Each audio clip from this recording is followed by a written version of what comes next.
Something is happening inside the walls of Silicon Valley. Away from the headlines of AI and virtual reality, a silent, coordinated effort is underway. The biggest companies in the world, Meta, Google, and Amazon, are placing a secret bet, one that could redefine our digital lives and the very concept of money.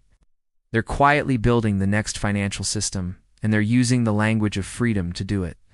For years, we've been told that blockchain and Web3 are the revolution, a decentralized future, built by the people, for the people. A world where we control our own data, our own identity, and our own money. But what if that was a lie? What if the revolution is being co-opted before it even begins? Inside sources, internal documents, and a trail of quiet acquisitions reveal a different story. The tech giants aren't fighting this new internet. They're planning to own it. This isn't just about cryptocurrency. It's about control.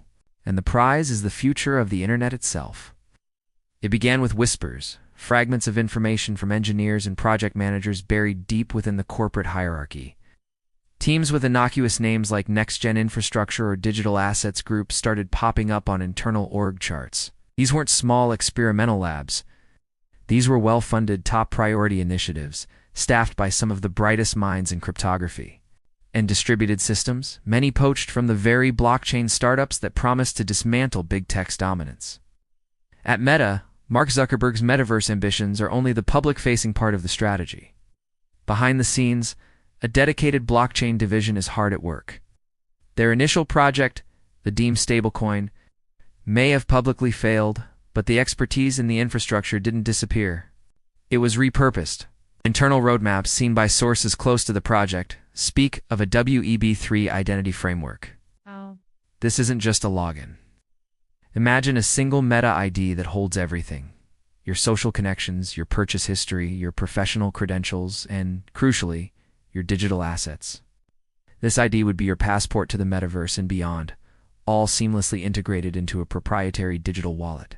It uses the language of self-sovereign identity, but it's an identity forged and ultimately controlled by Meta. Then there's Google. For years, Google's public stance on crypto was skeptical, almost dismissive. But their actions tell a different story.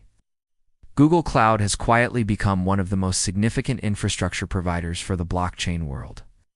Running nodes for major networks like Ethereum and Solana, Amazon's play is perhaps the most direct and pragmatic.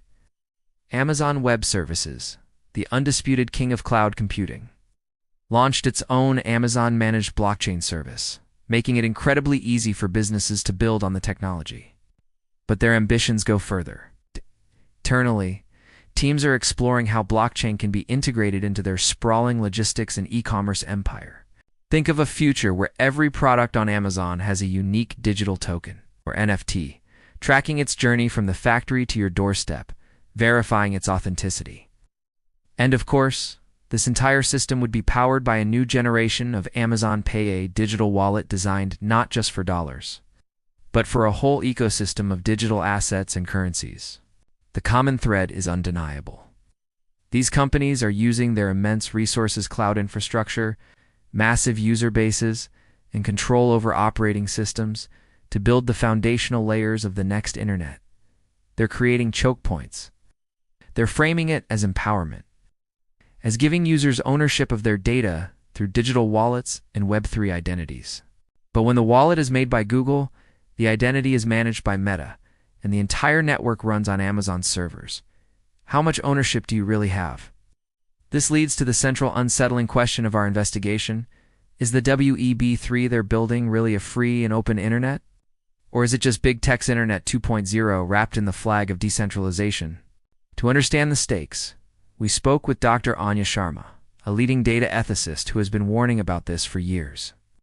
For her, the promise of blockchain was never about getting rich on speculative tokens. It was about restructuring power. The original cypherpunk vision of blockchain was profoundly radical. Dr. Sharma begins, her voice measured and precise. It was about creating systems that didn't require trust in a central authority. Not a bank, not a government, and certainly not a corporation like Google or Meta. The code was supposed to be the law, and the network was supposed to be sovereign. It was a declaration of digital independence. She leans forward slightly, her expression growing more serious.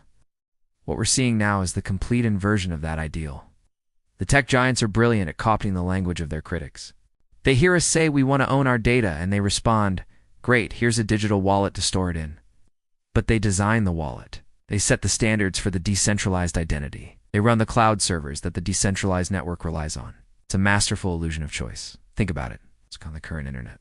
Web 2. They get our data in exchange for free services. We are the product. In the Web 3, they are building. They won't just have our behavioral data, they'll have our assets. They'll have a direct, immutable record of our economic lives.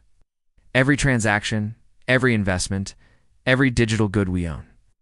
All linked to a singular identity that they helped create and that their systems validate. This isn't just surveillance capitalism. It's a move toward what I call sovereignty capitalism.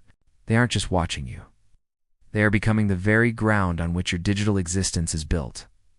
The danger is that this new system will be even harder to escape than the last one. Blockchain's permanence, its immutability, is a double-edged sword.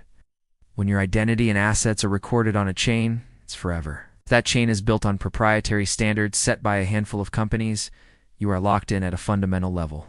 Switching from a Meta wallet to a Google wallet won't be like switching from Instagram to TikTok. It could be like trying to change your social security number. A digital freedom can absolutely die even on a blockchain. In fact, blockchain can be the perfect tool to kill it because it can create a beautiful, efficient, and permanent cage. All while convincing us that we are the ones holding the key. The great promise of a decentralized future was that it would be built by everyone and owned by no one. A digital frontier where power was distributed and individuals were sovereign. But the old empires of Silicon Valley are not planning to fade away.